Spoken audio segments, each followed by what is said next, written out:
Hi guys, it's the breakdown back today with another episode, and today we're going to be talking about the Heineken Cup final build-up. Leinster taking on La Rochelle. I think Leinster off the back of a massive L last weekend. What do we think of that?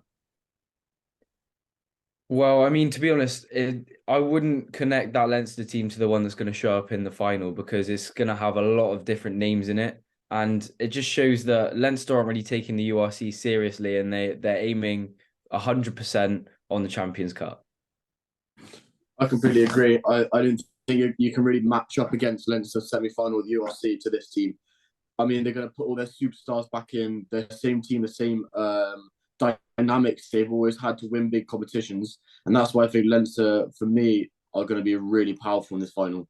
Well, I think if I was a La Rochelle player, I would be rubbing my hands together. The idea, I think, of Leinster's depth, that's the biggest thing for me. The whole thing that Leinster sold themselves a lot on was depth. And I think we've seen their depth exposed against, a Munster team that also had injuries as well. So I know what you guys are saying in terms of them. I think they had who else was Ross Byrne wasn't playing.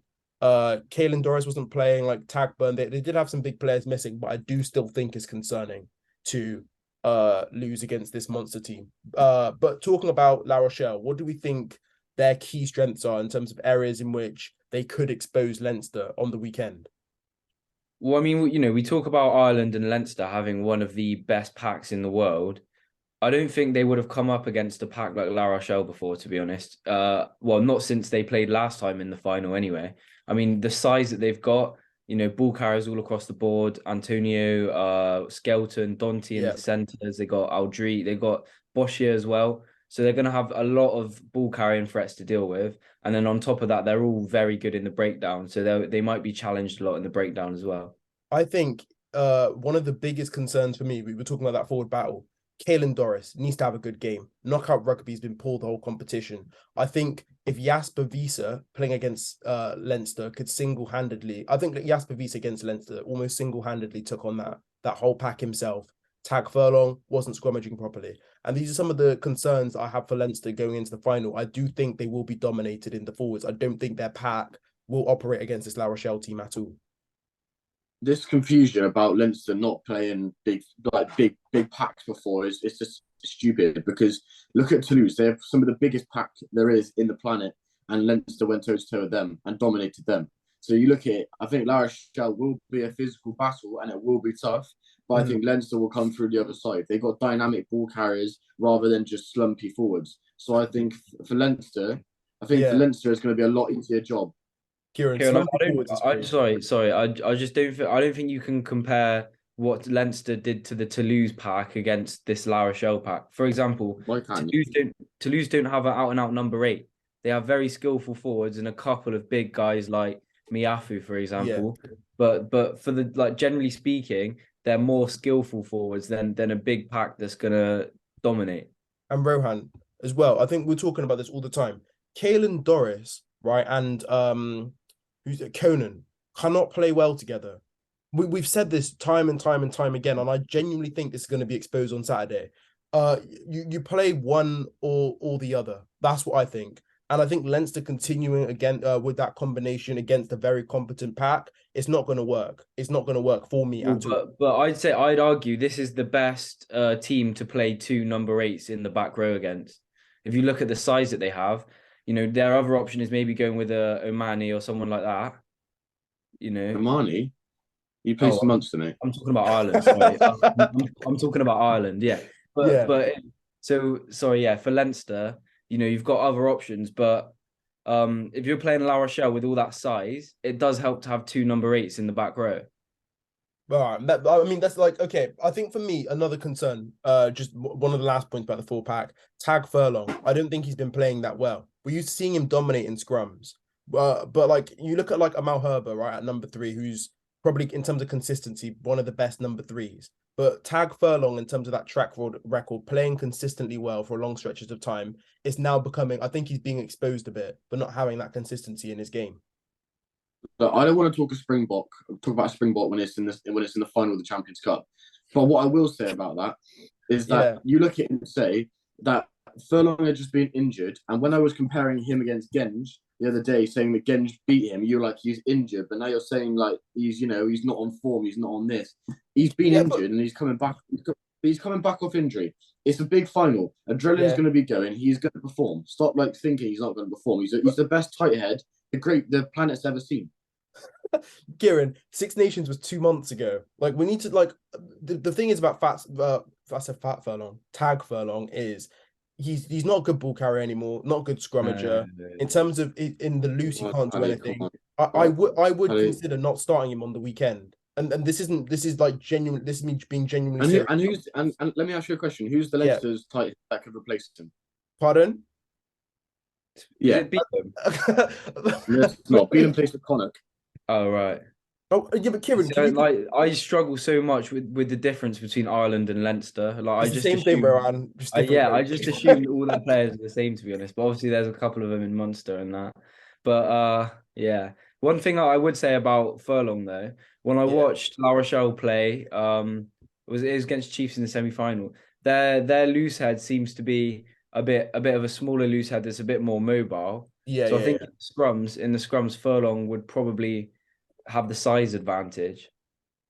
I just don't think he's been dominating scrums as much as he used to. But I mean, let's see how he gets on. I mean, look, we talked about the forward pack a lot. Let's move on to the back line now. I think probably the most exciting thing to watch on Saturday. What do we think? Who's going to win that battle? Battle of the tens, battle of the nines. Who's winning? Well, it's Gibson Park versus Keir Barlow. I think Gibson Park's got a more well-rounded game, but I would say Keir Barlow, in terms of attack, is probably more threatening in moments in the game. Do you know what I would say? I would say Keir Barlow is more important for La Rochelle than Gibson Park is for Leinster and Ireland. I think it's crazy to even put those two in the same sentence, to be honest. Keir Barlow's on a different planet to him. And I think in terms of that halfback battle, going up against Gibson Park and Ross Byrne, it does make it more winnable. That's what I do think. I think they're two players that, as I said, we talk about big moments again. They've not had big moments in their career. They just haven't had them.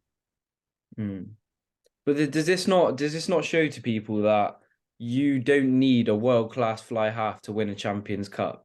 I think you do. And I think this is why, Rohan, I was talking about a Ross Byrne legacy game. Because, look, guys, if we're going to be honest about Ross Byrne, he's a very good system player, but we've never seen him, right, when the going gets tough, when Ireland's on the back foot, because they haven't been on the back foot that much, or when Leinster's on the back foot, right? How do we know he's the sort of 10 that can create something out of nothing, steer them to victory, like almost like how a Carter could? Make something of nothing, make something out of off the back foot. That's why I keep on going back and I keep on saying Ross Byrne is nothing more than a system player. But here's my point though. I think if you look back to the last Champions Cup final, you had a 10 in Ehire West. No one ever saw him as a world-class fly half, as a fly half that could, as you said, like a Carter, steer a team to victory. No one said he was that kind of player. But the thing with Leinster and La Rochelle, where they might not have a world-class, world-beating fly half, they've got all the pieces around the fly half to make his job easier. So I don't think you always need a world-class fly half to win like the Champions Cup or a World Cup. I mean, look at Pollard 2019. that was not necessary. I think I don't know. I think it's interesting because if Ross Byrne is to have like a blinder on Saturday, right? Would you say then it's like it's a legacy game for him and it does elevate him to that status of if Sexton leaves, Ireland will still be in good hands? Do you think? I think if Ross Byrne has a blinder in this Champions Cup, I think it's going to be a toss-up between Sexton and Ross Byrne, who starts for Ireland at the World Cup. Oh, Kieran. I do. What more do you want? No, can I ask you a question, Taddy? What more do you want Ross Byrne to do when he doesn't get game time under Sexton? He comes in, gets game time for Leinster when Sexton's injured, and has performed immaculately every single time. Why are you not even allowing the comparison? He's done nothing more than his job. Kieran, can I say something? I find the contradiction funny. You sit here in front of us and tell us Sexton's one of the best 10s of all time and he's the GOAT if he wins, and you're going to put him into a conversation with Ross Byrne. That to me, and bro, back me here, that to me does not make sense. We're talking about Ross Byrne.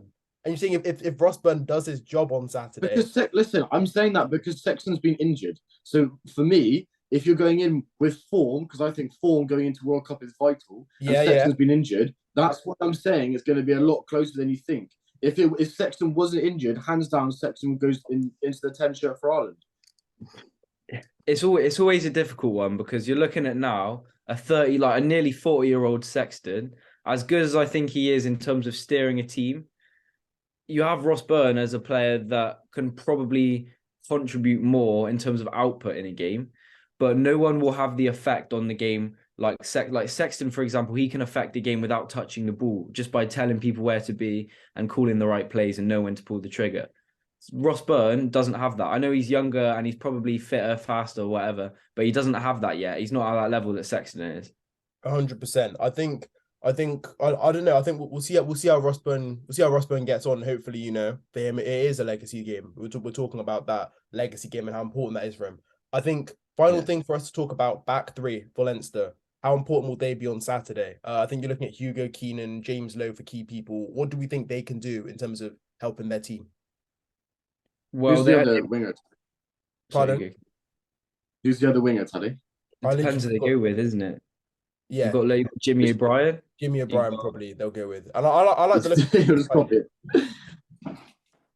So yeah, centers for La Rochelle. You know this. Dante and what's his name? Yeah, he got man of the match in the semis. Yeah, I'm trying to think of his name. It's Selassie. No, it's like I can't think of his name, but it's something good with S. Yeah. Anyway, nice one, Keir. But yeah, so the back three, I think you're looking at a back three now that I think is like the future of what back threes could be. You have James Lowe, who can help with exits and exit kicking. A lot of distributing, like he does a lot of distributing, helps out his 10. So yeah. 100%. I think they could definitely impact the game massively, and we'll see how they get on. I think the most exciting part of the day to look forward to now is predictions. Rohan, we're gonna start with you first. What are your predictions for the final? Who's going to be taking home that final in Dublin? It's such a 50-50 game, I think. It's not. I think Leinster have to win it though, don't they? They've put everything into the Champions Cup final. They can't get away with not winning. So I'm going to go with Leinster. By how many? Close game. I'm going to go with 22-19. Yeah, I mean, do you want to make a prediction? And it is Leinster at the Aviva, home advantage against a La Rochelle team. They've put all their eggs in one basket with this final. There's no excuses if Leinster lose. So I'm saying that Leinster are going to win by 15. Here's my thing, right? And here's what I'm saying. And Kieran, that is diabolical. In a final, they're not going to win. It's not. What? Mark my words. I've been wrong in every other prediction, but this one I won't be wrong on. My thing is, right, like Leinster, what have they benefited of this competition? Quick starts, putting teams to bed very, very early, right? We saw against Toulouse as well. I mean, obviously they had the red card issue, but if they're not able to get to that quick start, it becomes a war of attrition, right? And I do think in terms of that attritional sort of situation, La Rochelle can wear them down. La Rochelle can win just because they have a better pack. Yeah. I think they've been in the final before. They've been there last year. They have the experience. I just think they're more hungry. And it's Ireland. It's Ireland in a final. And people have been telling me that I've been wrong, but just mark my words. I've got to lose between 3 and 5 points. They'll win the game. It's going to be very, very close, but to lose between 3 and 5 will win the game. What the hell are you on about? You've actually, with what you said there, you've convinced me. I'm not gonna lie. I mean, actually, that is, I can 100% see that happening. Like, if you don't give Leinster that slow start, that fast start, what happens then? Exactly. It's going to be such an interesting battle to watch. And Rohan, the same thing happened against, I think, South Africa in the autumn. Because that game was a 2-3 point game and they weren't able to get off to a quick start. It became attritional, and Ireland wait, what am I looking for? This what Ireland become in a big game movement. This is a bottle I'm holding right now. Bottle jobs. Kieran, don't cry. Just before we leave, speaking on the topic of predictions, Keir, do you think we need to address what happened last weekend? Let's just end the video, Talia. We don't care about it. All right, guys, it's been the breakdown. This was our prediction video. Make sure to get us on Twitter, Instagram, and TikTok as well, where we post videos daily. Pardon? Nothing. Carry on. Restart. If we don't post at all. From Taddy, Kieran, and Rohan, it's been another banger video, and we'll see what happens on the weekend. Thank you, guys. Goodbye.